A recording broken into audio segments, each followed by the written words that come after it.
तुला राशि वालों, नमस्कार दोस्तों, आप सभी को बहुत बहुत स्वागत है।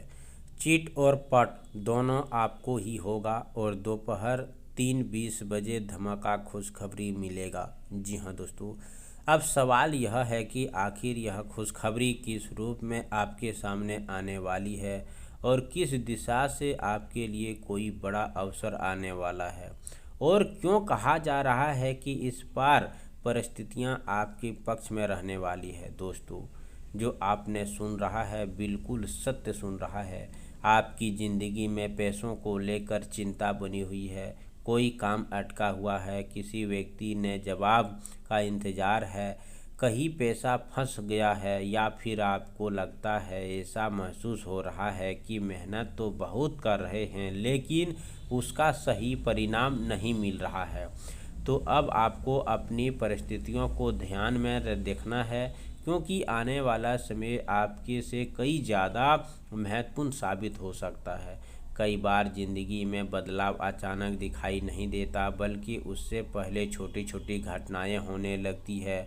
कोई पुराना व्यक्ति अचानक संपर्क में आता है, कोई रुका हुआ काम फिर से शुरू होने की बात होती है, कोई फ़ोन आता है, कोई संदेश मिलता है, या किसी ऐसे जगह से खबर आती है जहां से आपकी उम्मीद करना बिल्कुल छोड़ दिया था। छोटी छोटी बातों आगे चलकर बड़ी खुशखबरी का कारण बन सकती है। इसीलिए आने वाला समय में आपको यह जो जानकारी बताए रहे दोस्तों, इसे संभाल कर रखिए। खासकर अगर दोपहर 3 बजे के आसपास आपके मोबाइल पर कोई कॉल आता है, कोई संदेश आता है, किसी महत्वपूर्ण व्यक्ति से बातचीत होती है, तो इसे ध्यान से समझिए।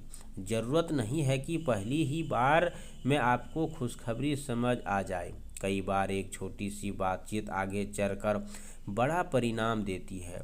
जो आपने पढ़ रहा है दोस्तों, बिल्कुल आपने सही पढ़ा है, लेकिन संपत्ति का संकेत आपको साफ साफ दिखाई दे रहा। अगर मोटी रकम आपको इधर उधर या फिर आपको संपत्ति से जुड़ी मिल रहा है, तो इसे आप संभाल कर रखिए, किसी को बताना नहीं। जब तक आप अपने कब्जे में नहीं कर लेंगे, तब तक ये बात आप किसी को मत बताना। आर्थिक स्थिति में भी सुधार की संभावना भगवान इशारा कर रहा है।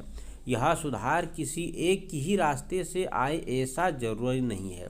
किसी के लिए रुका हुआ पैसा वापस आने का रास्ता बन सकता है, किसी के लिए नौकरी से जुड़ी अच्छी खबर आ सकती है, किसी के व्यवहार में नया अवसर आ सकता है, किसी को नया काम मिल सकता है, और किसी के लिए ऐसी परिस्थितियां बन सकती है जिससे आने वाले दिनों में आर्थिक दबाव कम होने लगेंगे। सबसे खास बात यह है कि जो परिस्थितियां अभी आपको बहुत बड़ी परेशानी लग रही है, वही स्थिति धीरे धीरे आपके लिए राहत का कारण बन सकती है।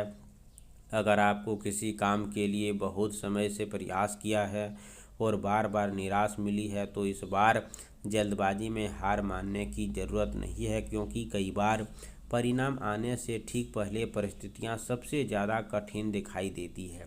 आपको लगता है कि अब कुछ नहीं होगा, लेकिन उसी समय अचानक रास्ता खुल जाता है। इसीलिए अपने पुराने प्रयासों को बिल्कुल मत भूलिए। जिस व्यक्ति ने बात करनी है उसे बात कीजिए, जिस काम को पूरा करना है उसे पूरा कीजिए, और जिस अवसर के बारे में जानकारी मिल रही है उसे बारे में पूरी जानकारी लेकर ही आगे बढ़िए। दोस्तों, चिट और पट दोनों आपको ही होने वाला है। मतलब यही है कि आने वाला समय में आपके जो परिस्थितियां आए, उसे आपके लिए कोई फ़ायदा मिलने की संभावना बन रहा है। अगर एक रास्ता बंद होता दिखाई देता है, तो दूसरा रास्ता सामने आ सकता है।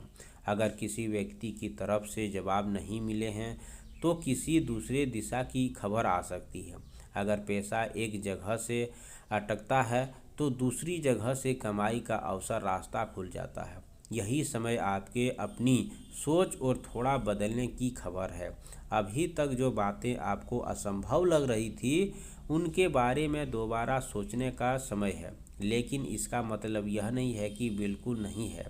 आपको बिना सोचे समझे कोई बड़ा फैसला लेना है। खुशखबरी नाम पर जल्दबाजी करना नहीं है। जो अवसर आपके सामने आए उसे समझिए, जांचिए और फिर फैसला लीजिए, क्योंकि अवसर जो जोखिम के फर्क समझता जरूरी है, आपके सबसे बड़ी ताकत उस समय बनेगा। आप सभी से निवेदन है दोस्तों, आज शाम शनिवार की शाम सूर्यास्त के बाद एक छोटा सा सरसों का एक तेल दीप जलाएं। मुख्य द्वार के पास पूजा स्थान पर जलाएं। दीप जलाते समय दोस्तों मन में अपनी परेशानी को प्रार्थना करें और बेसहारा व्यक्ति को अपने श्रद्धा के अनुसार दान करें। रविवार की सुबह सूर्य उदय के बाद स्नान करके साफ कपड़े पहने, तांबे के लोटे में जल लें, उसमें थोड़ा सा गंगाजल छिड़काव करें। इसके बाद उगते हुए सूर्य को अर्घ दें। अर्घ देते समय दोस्तों मन में यह संकल्प रखें कि आपके जीवन की समस्याएं दूर हो, मेहनत तथा उचित फल मिले और घर में सुख शांति समृद्धि बनी रहे। इसके बाद कुछ मिनट शांत बैठकर अपने ज़रूरतों के बारे में सोचिए और भगवान से प्रार्थना कीजिए। कमेंट बॉक्स में जय हो शनिदेव सूर्य भगवान जरूर लिखें। चैनल को सब्सक्राइब करें, प्यारे हाथों से वीडियो को लाइक करें। अगले नेक्स्ट वीडियो के साथ मिलते हैं, तब तक के लिए धन्यवाद। आपका दिन शुभ हो।